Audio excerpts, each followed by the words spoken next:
we want to get to a couple of the football nuggets too, but are your overall take with you have KU with Bill Self coming back from a health scare, Tech is loaded, BYU is loaded. It just seems like this is going to be a fun year yet again. Yeah, I mean, the biggest piece is that Kansas, and then obviously within the last decade, Baylor really dominated the Big 12. And, these are two programs that have won titles in the last decade in this Big 12, and they're 5th and 6th in the preseason poll.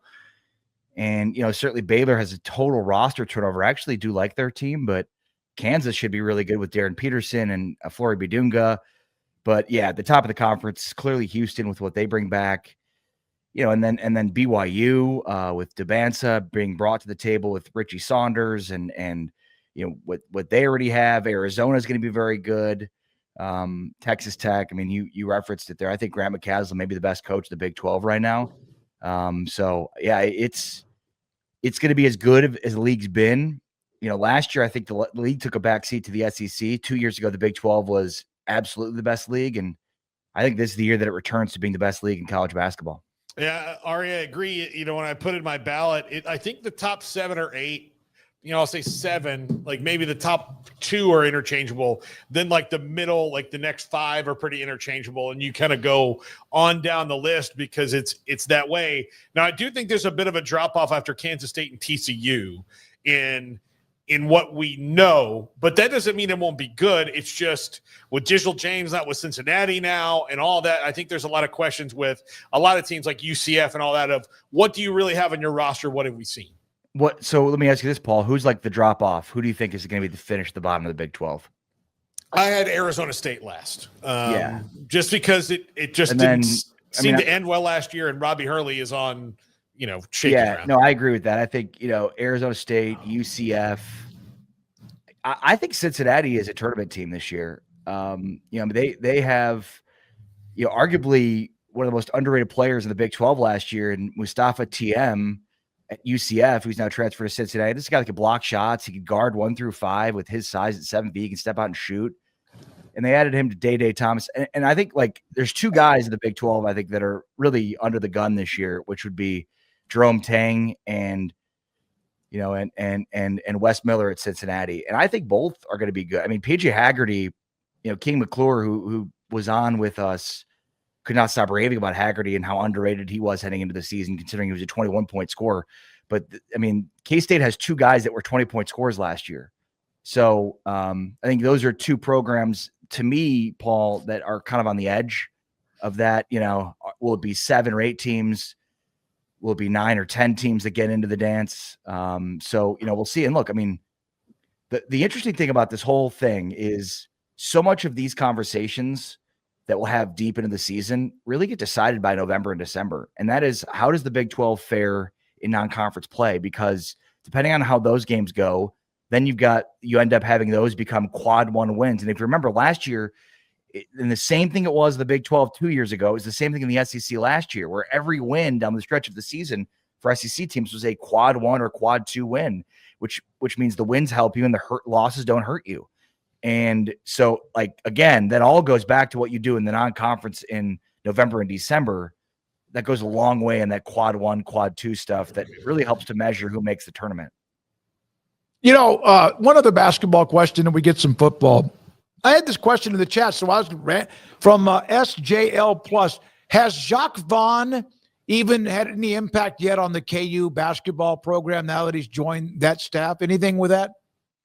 Yeah, absolutely. And look, it's funny because Self actually talked with us specifically about this. And, I think it's a good question, but it's only been a few months, I mean, the season hasn't started yet. One of the things, though, that Self mentioned in terms of help would be, in recruiting. KU has done well in next year's class, obviously with this year's class too. They added Cole Rosario late, who's a guy that reclassified. And I mean, he looks like he could be an absolute steal, sort of like Johnny Furphy was for Kansas a couple of years ago. And, Jaque Vaughn was helpful in getting Rosario and helping to develop him to the point where, he was supposed to be heading into his senior year of high school. Instead, he's going to be playing college basketball. And and then you've got Darren Peterson, obviously who came before Jaque Vaughn was there. And then, the 2026 class is really shaping up to be very good for Kansas. So I think they bring in Jaque for that, for his ability to have, in the same way that Kevin Young, the BYU basketball coach, is able to have Kevin Durant and Chris Paul and current NBA players call up AJ DeBance and some of these other recruits. That was the hope that Jaque Vaughn was able to do, and get guys that he coached or knows that he influenced in the NBA that would call recruits in the future. So I think that is happening. That will be continuing to happen, and we'll see. Obviously, as the season progresses, the reality is Kansas has replaced some longtime assistants. Norm Roberts was on the bench for Bill Self for a long time, multiple stints too. He left, Self's bench and went and coached at St. John's. Then he came back and was on KU's bench, and then left and came back again. So yeah, it's a really interesting dynamic, I think, with new coaches and Self is in a really important year here to kind of redefine, what the last couple of years have meant to KU hoops. He had the health scare a couple of years ago. He looks to be in great health, and he seems to be taking care of himself, eating healthier, maybe not drinking as much or at all, which is huge and helpful, I would imagine. As somebody that doesn't abstain from drinking, I would imagine it is helpful to not drink, especially for your health. But I mean, they really disappointed the last couple of years. And so much of that was running this really stale, old style of offense. And we talked to Self about that too. Like, is that like schematic or is that based on personnel? And I get the sense it's based on personnel. I think as I'm a KU fan and getting ready to actually so funny enough, guys, I flew out to Kansas City for media days, flew back last night, and then I'm driving with the family tomorrow to go up for the Kansas State game this weekend. So 2 round trips up to Kansas City and to Lawrence, planes, trains, and automobiles.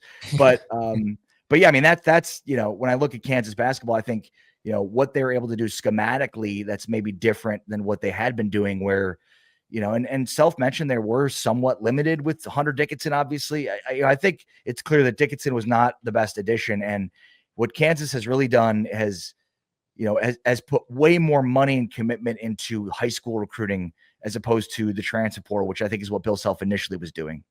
So I'm sure that one of these other two, and if not, I'll ask you before we go. We'll ask you about the Sunflower Showdown. We got to get your thoughts on that. But rather than, for time's sake, breaking down all of what happened last week in the Big 12, Texas Tech falls. Oh, my God. Huge win for ASU. Huge Holy War win for BYU in a great game. Cincinnati stays unbeaten. Where's your head coming out of last weekend? Kind of where are you now with those results? Yeah, I mean, I think after the Utah game, we thought that Will Hammond maybe should be replacing Baron Morton. And, he's not looked great. I mean, even against Kansas, he could not throw the ball consistently against Kansas's defense. And then, I think struggled again against Arizona State's defense in that game. So credit to Arizona State having the right game plan for bouncing back on the defensive side, Craig. I mean, I kind of had like the top tier still being Texas Tech, BYU, and then Arizona State. So I think like those are my top 3 right now in the Big 12 in terms of tier 1, because Arizona State has lost, but it's without Sam Leavitt, and it is the still the defending Big 12 champs. And then BYU undefeated. We'll see what they do against Iowa State this week and coming off their big win over Utah. And then Texas Tech, I think, again, the health of Baron Morton looms large now because he's not going to play this week. It's Oklahoma State. You probably should beat Oklahoma State, even without Baron Morton. So how healthy can they get him? And the bigger key is how healthy can he stay? Because again, I mean, Hammond against Utah's defense, I can't figure it out. I don't know how he played so well, but he struggled mightily against Kansas's defense. And I mean, they were able to win that game and blow them out in the second half due to what they did on the ground with Hammond with his legs, but then also with Dickey. And then last week, it just, when Arizona State kind of choked out the run, it wasn't as, as easy for them. But that game was absolutely wild and coming down the stretch. The BYU, I mean, I don't have to tell you about the Baylor TCU game, also crazy coming down the stretch. Arizona State, Texas Tech too. It was wild. What are your thoughts on Baylor and where they kind of sit right now? Because it's weird around here, Ari. It just feels stuck. Yeah, I mean, you have a defensive mastermind head coach who as long as he's been at Baylor, has not had good defenses. Well, the one time he did, you could argue, and people do, obviously, that he had Matt Rule's players. So, I think the most disappointing part of what's happened at Baylor this year is the defense. I mean, you had clear defensive struggles last year. You went into the portal, into the offseason, and tried to improve that. And I would think with Dave Aranda being the defensive mastermind that he is, you would have maybe looked at some film and figured out some ways to improve your defense. I mean, I guess you could say they're not just giving up big plays this year. They're giving up all of the plays, big, small, whatever, medium. But I mean, that's it, right? I mean, it's just that simple. This offense is basically having to do everything. And then the running game is so inconsistent. There's weeks where the running game shows up and then there's weeks where it doesn't. And I think that puts so much on Sawyer. And like, that's why his numbers are really good, but he also has a lot of turnover worthy plays. Like you look at deeper at some of the analytics, and it's because it's all on him. There's the margin for error is zero. Like you have to go out there and do it all because your defense can't get stops. They can't keep the other team off the scoreboard. And there's games where you're not able to run the football effectively. So yeah, I can imagine it's extremely disappointing in Waco. And I mean, I picked Baylor to win the Big 12. I figured based on having Aranda that they would have figured out their defensive issues and fixed them, and their defense is worse. Yeah, it is. And when you're a defensive coach and you're the head coach, Bo Pelini eventually got fired at Nebraska, and people thought it was his temper and all that. Okay, clutch your pearls. But their defense was giving up 70 to Wisconsin about once a year to somebody. That's eventually, and they would love to do that and win 9 games now, but that you can't be a defensive coach or an offensive coach, and that side of the ball is struggling. How about, real quick, Cincinnati? And then speaking of Baylor, they host Baylor with that pounded football team that they have playing really, really well. Yeah, I mean, look at what Cincinnati's offense, passing offense in particular, did to both Kansas and Iowa State. And that could be a pretty good preview of what we're going to see. Cincinnati does not just have an elite passing offense. They have a very physical running game too. And that was, to me, in those 2 weeks where their offense looked to be one of the best in college football when they beat Kansas and Iowa State in back-to-back weeks. I mean, they were physical running the football, both Sorsby, and Tyree Walker on the ground. And then they get you the home run hitter with Pryor, but even Pryor was making people miss. And then they did the same thing against Iowa State. So, I mean, and Iowa State's defense is in free fall mode right now. Well, we'll see how they play hosting BYU this week. But I mean, they're a couple of games here against Salter in Colorado and Cincinnati and Brendan Sorsby have not fared well without their 2 all Big 12 corners. So, Cincinnati has so far feasted on bad defenses, and I expect they'll do the same thing here against Baylor. It will look probably a lot like the TCU game. If Baylor's going to be in it, they're going to have onside kicks and fumbles, scoop and score touchdowns in the final 3 possessions. Baylor's going to have to go toe to toe with an offense that's going to be met with zero resistance. And Cincinnati has a good defense. I mean, Dante Corleone, obviously in the middle, but it's not just him anymore. I mean, they have a physical defense. Matthew McDoom had a 100-yard interception for touchdown. And I'm just so happy to say his name because he's got arguably the best name in the Big 12, Matthew McDoom. So yeah, I mean, Cincinnati is legit. They're, to me, in that probably that second or third tier along with Houston. We'll see how Houston does, where it's kind of like, what they're doing so far. Are they competing towards the top of the conference, or, are they just happy to be bowl eligible for the first time since joining the Big 12? And that's what we're going to find out these next few weeks with both these teams. But I think, Cincinnati's offense should really be able to exploit Baylor's defense, unless, again, we keep kind of hoping with Baylor to see something that we haven't yet seen, right? Like, at some point we're thinking maybe the defense turns it around. But if something happens in 1 week, or 2 weeks in football, it's an anomaly. If something happens over 3 weeks, a quarter of the season, 4 weeks, a quarter of the season, that's a trend. Well, we're in week 9 now. We've got a trend here at Baylor's defense. So if we're thinking there's going to be improvements, we're hoping for something we haven't seen yet. Yeah, you got to have an identity by now, or you don't have one, or you do, and you don't want to know what it looks like to look in the mirror. Right. Ari, thank you, man.